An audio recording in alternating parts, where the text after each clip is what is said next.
Right, welcome. Hello. How are you doing? First of all, thank you so much for coming. We truly feel honoured that you've all come here to take part in our first coach development programme. This is going to be a journey of learn discovery for not just you, but for us. We've never delivered anything like this before. We've done workshops in the past, and we will bring elements of that into it. But theory kind of based, we haven't really done much of this. So you guys are the pilots, you're the testers, and it probably will adapt as we go on. Like I say, everything we do, you have access to. Write as much notes as you want as well, because we might go off on a tangent, and also spend as much time you want asking questions. This is going to last 2 hours. This is going to be quite theory-based, these 2 hours. And they're not all going to be just theory-based. There will be lots of practical stuff as well, like going to the coaching. But for these 2 hours, it's more about like what is CrossFit, because when you're out there on the street, you know you do CrossFit, and your friends are asking you, saying, what do you do? As I do CrossFit. As I, what is that? What do you say? No, I'm being serious. What do some of you say? Right, you're on the train. You've got 20 seconds to tell someone what is CrossFit. What do you say? It's a bit. What's a bit of everything? What's Olympic lifting? That's like, it's very hard. High intensity. Yeah, but then like what's high intensity? And there's so many different kinds of intensity as well. You've got intensity of a 100-meter runner. You've got intensity of a marathon runner. They're both intense, but they're different durations of time. And then it's just trying to describe that and explain that. It's kind of like all-inclusive. Yeah, all-inclusive. I like that word. Because it caters for every single level, Yeah. every single injury, and it does every single bit of it. Yeah. Yeah. No, that's perfect. Perfect answer. But we'll divulge in that. We're gonna work further into that today. And the TV's just gone off. Oh, fast! What a great start that was. Sorry. We done? Oh, you just turned the power off.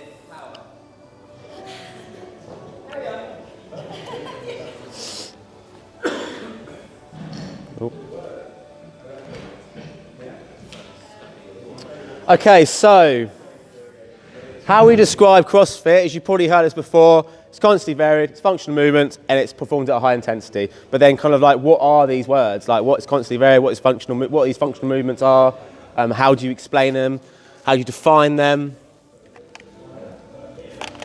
Let's cast this.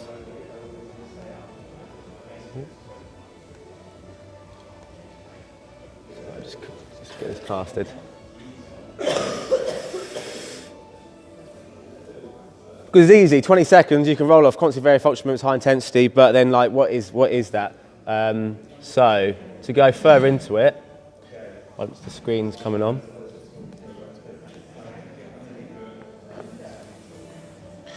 Broad, general, and inclusive. That's why I like that word inclusive. Like, there's lots of them.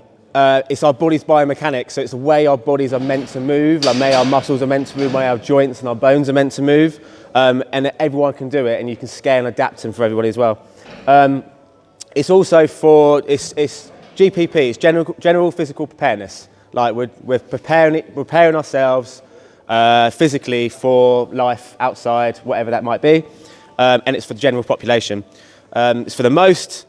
And again, it's preparing ourselves for our life and our surroundings. I like to describe it as we prepare you in a controlled environment, so when you're in an uncontrolled environment, you're more prepared. Like no one here needs in life to lift 100, 200 kilos. You just don't need to do it anymore. However, if you ever do need it, you got it. And also, the stronger you are, the less effort it takes to do just basic things. Like some people, you might take for granted. For some people, it's really difficult. So these functional movements, they're natural, they're safe. The way the body moves, the compound movements, we say compound, it just uses loads and loads of muscles, all our muscles. Like if I said to you, is a bicep curl compound? We kind of know that's not compound. But a deadlift, that incorporates every single muscle. Like if I start racking off how many muscles the deadlift uses, I'd have to use all of them because it literally uses all your muscles. And it's core to extremity. So we use the power of our core and it comes outwards. Okay, so when we set up for a deadlift, it starts with your core. If your core is weak, we ain't going to go anywhere. So the power starts from your core.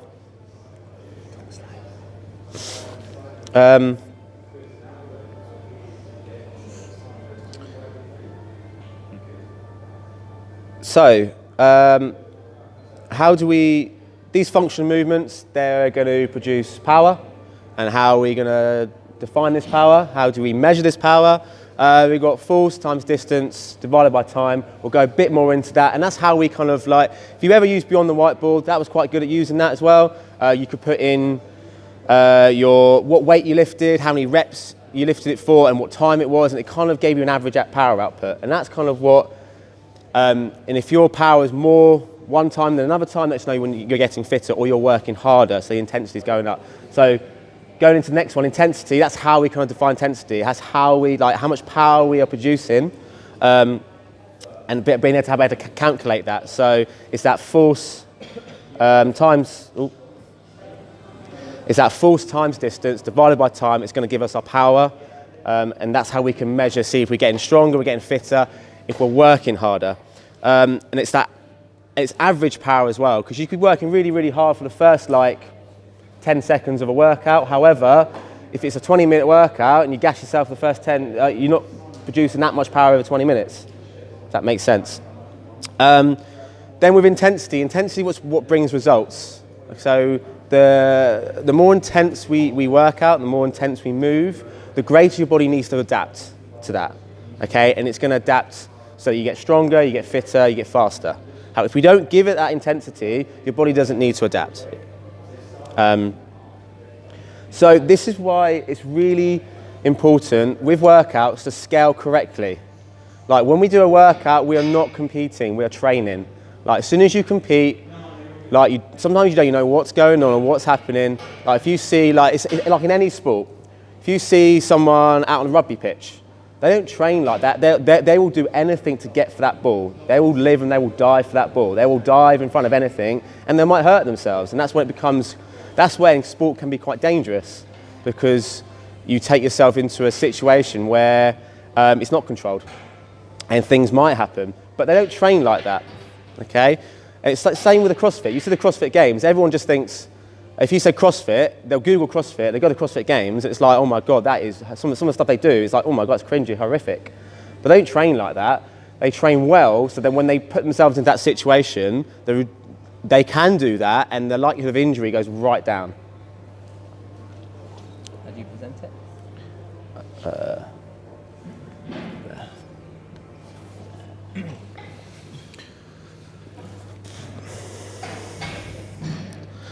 So again, there's a difference between training and competing.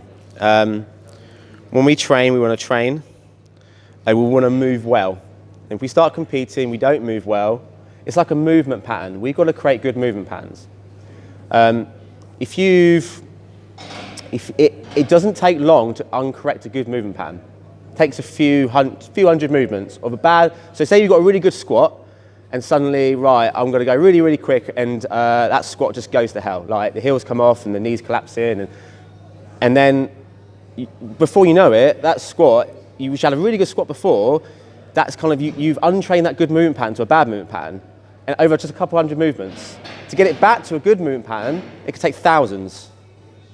That's why I like scaling a workout so you can do it with good movement, under intensity, and we'll talk about kind of how we I can't remember what it's called now, but there's a way we do that in coaching, and we'll go through that. It's either this one or the next one.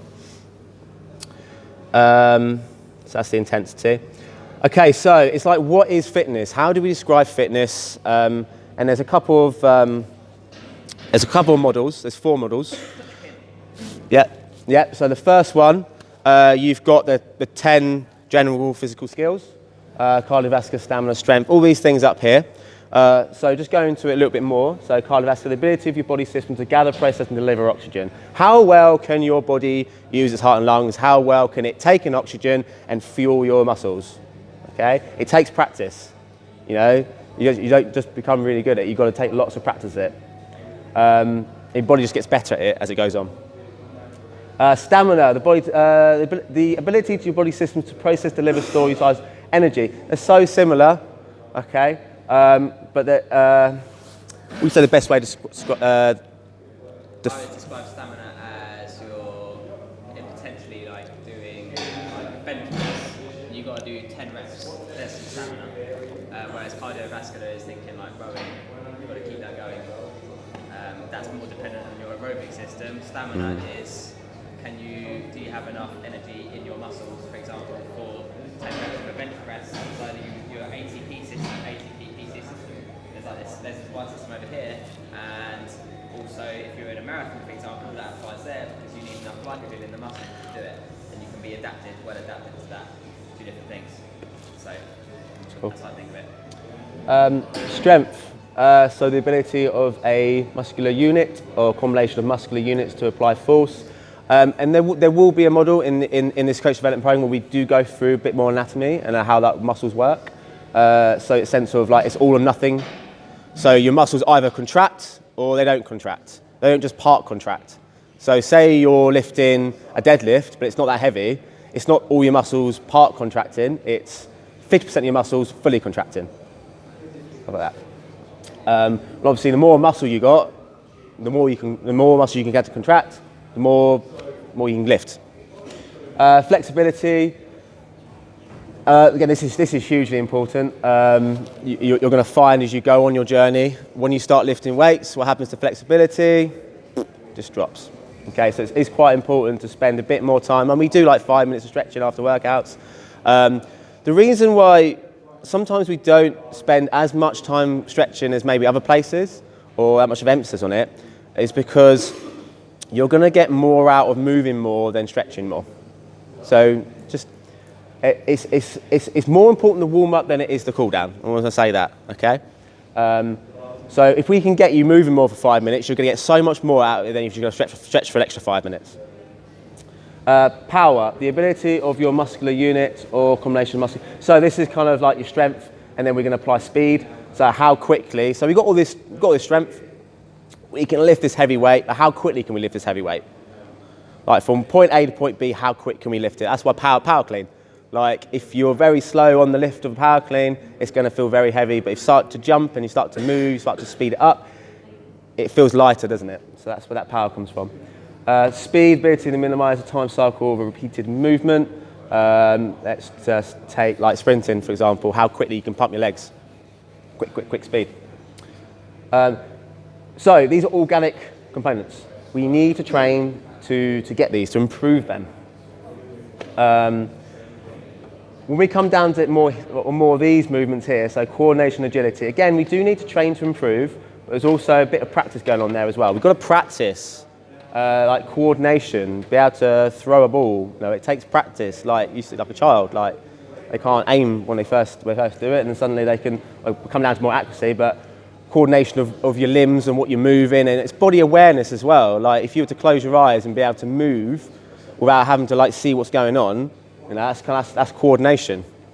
If you ever tried stand on one foot and then close your eyes, you know, it's quite difficult, and it takes practice. It does take practice. Agility, ability to minimise transition time from one movement pattern to another. Agility is just change direction. That's the best way to describe it. How quickly you can go from one direction to another direction. So you've got the speed, but can you change direction with that speed? And then really going to practice the movement, accuracy and balance. Again, it just takes, like they say, it takes up to like 10,000 movements, 10,000 repetitions of the movement to become perfect at it. So when people are kicking a ball into a goal, that accuracy, like it takes thousands of kicks to kind of train to be able to hit that target. It doesn't just happen. Like some people might be more naturally gifted than others, like talent. But it does take a lot of practice. And then finally, balance, the ability to control movement in a given direction or a given intensity. Just be able to control your body and movement. Pro sports people, we can go back. Yep. So like different, if you look at those, and this will come up in the hopper in a minute, but if you look at those, like you can associate, if we just look at elite because they're just very easy to like polarize, you can look at someone like Mo Farah, they really excel at cardiovascular stamina. They'll have a lot of speed and power in there as well in relation to their body weight, so they're very efficient at that. And then if you compare them to, I don't know, a power lifter, you know, strongest man, all those kind of guys, very much strength, power as well. And then you look at gymnasts, again, they have certain prerequisite strength. Their cardiovascular endurance is going to be less, but they'll have a prerequisite amount. So I mean, elite athletes will have very good levels of all of these, but then they'll excel at one. What CrossFit generally looks at is trying to bring up all of those aspects. The thing with accuracy, for example, if you look at someone like David Beckham, like these pro footballers were always first at training, practicing accuracy and their balance and that kind of thing. Then they'd do their session, and they would always, these guys are always the best players in the world, are always the last ones to leave. They're not doing extra running and extra strength training and extra playing football. What they're doing is they do extra. They're just that neurological, that practice, like hooking the ball over and over and over into the back of the net from various points. All you guys, depending on what you train and what session you come to, you have a different like kind of level. Like some of you might feel stronger at some elements than the other elements. That's why you have to train them. Like if you come to more cardiovascular sessions, interval sessions, you are going to become better at those things. Okay. If you come to more barbell sessions, you are become stronger. And you will find it's like I'd call it like spinning the plates. So you've got all these 10 elements of fitness, and you've got to train them. So you go to circus, they've got the plate spinning, and each one of these elements has like a certain almost like lifespan. So for example, like when you go run a marathon, you've got to get up to 21, 22 miles volume before you start tapering. Something like that? Yes. Something like that. Okay, so they get to about there and then have about 2 to 4 weeks taper. Yeah. The reason why they do that is because they've trained for that volume. They know they can do that volume. They know they've got that stamina to go that distance. Okay, so now they want to start training speed. Okay, so we know stamina takes about 4 weeks to diminish, like about 2 to 4 weeks to diminish. So we can taper. We can like come off the stamina a little bit, take the volume down a little bit, and take the intensity of the speed up a little bit, so we can try and get a faster time. If that makes sense. Same with strength. Strength has, again, it's about a week, about 1 to 2 weeks. Power's a little bit less. I try and find the actual, like, there is like research done to how quick your body will, like, these things will start to diminish. They don't go all the way down straight away. They'll just start to come down a bit. But it's like those plates. So you train cardiovascular, you got to spin it, and then you come over and train the other one, train another one. And suddenly the cardiovascular comes down a bit, so I've got to go back over there and start training that. But then, like if you come to a CrossFit session, you find that we generally try and do as many of these as possible. And you've got your focus sessions, so you're going to like kind of focus on one of these elements. Okay, so that's what gives you guys like the chance to kind of, if you feel like you need a bit more stamina, you need a bit more strength, you can just dip into those sessions to try and improve those. That makes sense. Any questions? No? So the next, what is fitness model? The hopper. So it's like a random exercise test. So let's imagine you've got like, so imagine you have to complete 5 physical tests back to back, picked at random by spin and tombola. So it's literally absolutely anything. Absolutely anything. That's one way CrossFit almost Games almost does it. So like they'll just throw workouts at people, and then that's like, right, whoever wins at the end, that's the fittest. And it could be anything from like really heavy lifts to going to run a 5K. So they put swimming in there. They've put absolutely anything in there, and that's how that's probably the most. That's probably the one that CrossFit use the most to define who's the fittest on earth. So it's a mixture of everything or a similar type. How to prepare your body. For the unknown unexpected, we use this quite a lot. So how we prepare you for the unknown. So how we prepare you in a controlled environment for outside in an uncontrolled environment where you have no idea what's going to happen. Like the stronger you get you here, the more you're able to prepare. You're prepared for. Again, the CrossFit Games. It's not how they make the CrossFit Games, or it's no. But if you were to take the hopper, which is just basically a big thing, you spin round and round and round, and then it would pop out a ball kind of thing. That's the closest thing you could think of is like that. Well, that's how the CrossFit Games works. They don't know what's coming up. Could be anything. Could have swimming, like you said. Could be running. Could be lifting. Olympic lifting. Could be all of the above. An assault course. Obviously, they design it. They plan it out meticulously, but they just have no idea what's coming. And the idea being that some of the people that finish on the podium don't win any events. they're just finishing the top 5 consistently. They're not the best at anything. They're just very good at all of it. Yeah, and all these things are measurable, observable, repeatable. So all these people, these 50 people doing it, and they're fighting to be the best. And then we try and take on the gym as well. Metabolic pathways. So you've got 3 of them. ATP. So okay, these are generally, so ATP is like sprinting. So like Usain Bolt sprinting for like 10 seconds. He's just going to go into that ATP. And then suddenly this one here, so 20 to 40. This is more like lactic acid. You start to get that burn. Like everything starts to kind of shut off. You're going really, really quick. And you try to keep going quick and quick and quick and quick and try and keep that speed going, and suddenly it just starts to go because everything's just hurting. Your muscles just feel like they're filling up with blood, and there's just nothing left in them. And then oxidative, which is 2 minutes plus, and that's kind of like more like your long distance, your stamina, your cardiovascular. And you will dip in and out of all these as you work out. So it's almost like the ATP. That could be the first. That could be a 100-meter sprint start, or you could use that for the finish. So you could do like it's like we say, like you do like a 20-minute workout. We see you guys, right, last minute you're going to sprint. You know, you're going to go more into ATP. You kind of save that, and all that is. Do you want to describe that one? You're probably better at that one. I think ATP is generally that first element, that first thing. If you all stand up for me quickly, jump, quick, up. Right, there you go. What energy system did that use? There you go, ATP. You didn't build up any lactic acid. It doesn't really make you breathe anymore. It's just, you have it there, ready to go, bang, it's there, quick fire energy. So that first 8 seconds out of the blocks of a sprint, or the first couple of seconds on a bike, that's it. And then, you keep going. If I said, 10-second bike sprint, you could do it and hold your breath. Whereas after that, 20 to 40 seconds, if you carry on sprinting, you probably have to start breathing to catch up. So that's where your aerobic system starts to come in, and if you're sprinting, it can't keep up. So your glycolytic system takes over. You can sit down again now. So your glycolytic, which is your basically blood, it's without oxygen. So it starts building up lactic acid just as a byproduct. And that's that feeling of burning that you'll get. I can't keep going anymore. My breathing's out of control because your aerobic system can't keep up, and your glycolytic system has a limited lifespan. You can only keep it going for maybe up to a minute. For most people, 20 to 40 seconds before it's just, I'm done. If you sprint on an assault bike, hard as you can, after 30 seconds, power just starts going up like this, and you just can't keep it going for the vast majority of people.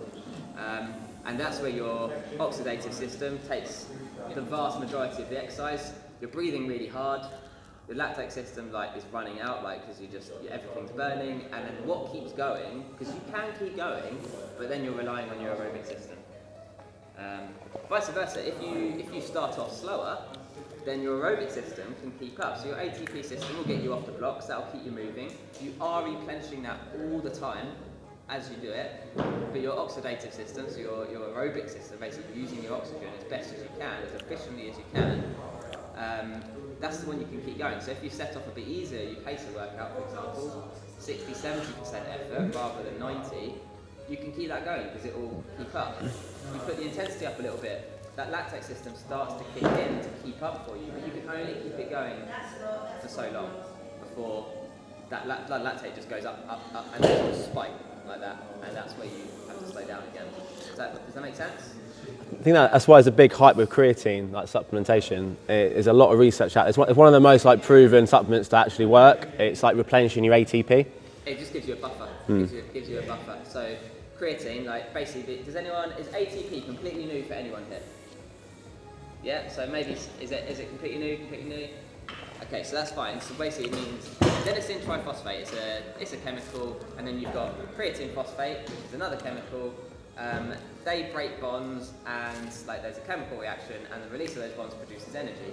Okay, and what we're doing when you take something like creatine, for example, is you're just giving your body a bit more stuff to release energy from. So you take more of it in your by a supplement, for example, and then your body's got more of it there to use in that first bit. So you might get 12 reps out of a bench press rather than a 10, or you might be able to sprint for 33 seconds rather than 30. Does that make sense? It just gives you explosive power. It's your body's first like energy source, energy system to be used. It's mostly for that kind of stuff. So we'll give you another rep, for example. We'll give you another 10% of effort. It does improve performance. So. Cool. So, metabolic pathways. If you just stay like a burpee, ATP, burpee for 10 seconds, and we can get in 10 seconds. If I say to you burpee for 40 seconds, so if you do burpee for 10 seconds, you're not going to be out of breath, are you? But you're going to go really, really fast. But then, if I say to you do burpees for 40 seconds, you'll probably go exactly the same speed as you did for 10 seconds. We just carry it on for 40 seconds, and suddenly, it's starting to hurt. I can't, start to slow down after that. And then once you start slowing down, that's when you kind of like you're breathing a bit heavier, and that's when your body has to come in and kind of the oxygen has to work, like for your muscles to keep going. Anyway.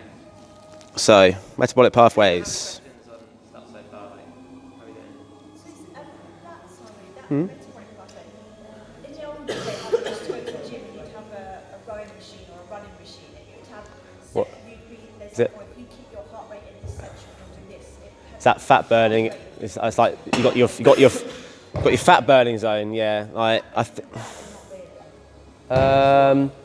sort of. So you're always burning fat. Like that's when you do exercise, you're always burning fat, but you can only burn it at a certain rate. So basically, when your body works, your body will burn like glycogen and burn fat. The slower the intensity, the less the intensity, the more fat to carbohydrate ratio. So that's when all these like industries came and go, oh, fantastic, we can use it as a marketing tool. That's all they did it as. However, like if you were more intense, you end up using more glycogen than you do to fat, but you're still burning more fat than if you were going to do it slowly anyway. It's just a different ratio, if that makes sense. I don't know, let's go like 75%, 90%. So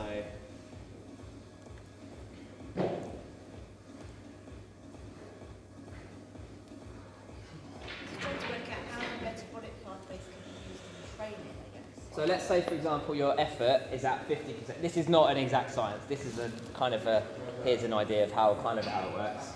Do not take these numbers or quote them at all, or make them up. I can find them out for you. There is like it's called your respiratory exchange ratio, but it's boring. No one wants to know that. So effort. Let's say you're working at 50% effort. You're mostly burning fat because you have sugar there, you can keep that going, but you're mostly burning fat because your body can replenish it. That's your aerobic system working, basically, okay? So mostly fat, you're in the fat burning zone. You've probably got like a bit of your energies coming from the like sugar and glycolytic and glycogen and stuff, but you can keep that going for like 3 hours, okay? That's your marathon pace. 75% effort, you're still burning fat. Like you're still doing as much as you can with your aerobic system, but you can't keep up. So it goes to your glycolytic system, the glycogen in your muscles, okay, the sugar that's stored in your muscles, it's there, it's ready, and that's for that 75, it's harder effort. And then eventually that has a limit, so at 90% effort, that's where it starts going into the ATP PCs, like working flat out sprint, but you can only keep that going for 20 seconds. Like before, you can't keep that going anymore. Does that make sense? But you're still burning fat. And the thing is, you could keep this going a lot longer. And for the vast majority of people that come to the gym, you're better off in some ways doing lower intensity exercise that you can enjoy, because who comes off the bike and go, I really love that? Like, everyone comes off and like there's the thing about the high intensity interval training and all that kind of stuff. Like, yeah, it's effective. Like you're burning more and blah blah blah whatever, but it's not very pleasant. So that's the fat burning thing. Like, there's some truth to it, but even if you're working harder, you're still burning fat. And your body naturally replenishes the ATP and the glycogen, just naturally does it. Yeah, you don't have to think about it. And don't forget to replenish your ATP. I know. But it's like with lactic acid, it's like how you can always say how fit you are, but how quickly your body can kind of get rid of it. So it's constantly you're producing lactic acid and your body's getting rid of it. And it gets to a point where your body just can't get rid of enough of it, and it's producing too much of it. So that's when you start to slow down, it starts to hurt. The fitter you are, the more you're able to kind of like just get rid of it, get rid of that lactic acid. Yeah. Next So. model's really good, by the way. This is amazing. Oh yeah, Matt likes this one. Sickness, wellness, health. So. What? So it heard you. The theory doesn't like that. Doesn't, does it? Can you cast right? Does it come back? I can cast left or right. Go right. There we go. Okay. Cool. Right. Bloody Wi-Fi. So, sickness, wellness, and health. Basically, Fitness, wellness, fitness. huh? Sickness, Wellness, fitness. sickness, wellness, fitness. The higher up you are into fitness, say something happens, you injure yourself, you're going to go down. The higher up you are, the more you're going to stay up into this wellness. So say like, for example, okay, say like Bob, like the hip operation. You know, he was eventually probably going to need a hip operation. However, he spent 5 years getting fit. Okay, so he might have been down here at one point. He spent 5 years of getting fit, so he came up into fitness. Suddenly he had a hip operation. Okay, you're going to come down a bit. Okay, because he had an operation, he can't move very well. He's got to recover from it. Because he was so fit, he was able to recover back from it really quickly. However, if he didn't do any exercise and he was still down here, it takes a lot longer to come back from it. Some people don't come back from it. Okay, so that's why fitness is so, like, you like to explain this more, don't you? Go on. I love it. So He loves this one. We've got my wife. Well, Lauren used to work in a nurse care home. The youngest people there were like in their 50s. Okay, do you want to be in a residential home when you're 50? It's like, no, you haven't even retired yet for the most part. So if, for example, wellness, we could define that based on, does anyone know like optimum heart rate, like blood pressure? 120 over 80. There we go. So it's usually like a range between 110 over 70, 120 over 80. That's where it wants to be. So we could say what wellness is 120 over 80. And if it's higher, then you don't quite meet that criteria. It's going to put you down here somewhere. If it's high, like really high, like you could be sick, like you could have heart disease or all kinds of things. Body fat. Again, like, well, what's a healthy level of body fat? Like, you want to be here, the higher it is, the closer you are down here. For example, hip operation patient, it could happen to anyone. You could have arthritis, need a new hip. If you're 10 stone overweight, your recovery is going to be drastically affected. So you're going to be here already, then you need a hip operation, now you're down here. You could barely walk before, it's going to take you a lot longer to get to here again. Now walking a mile suddenly is impossible, and like it's so hard. Whereas you could take someone that's 70, you've got people running marathons in their 90s and like 100. Take a 70-year-old, 60s and 70s, some of them running faster marathons than me, and like they're up here. They have a hip operation, they'll go here, but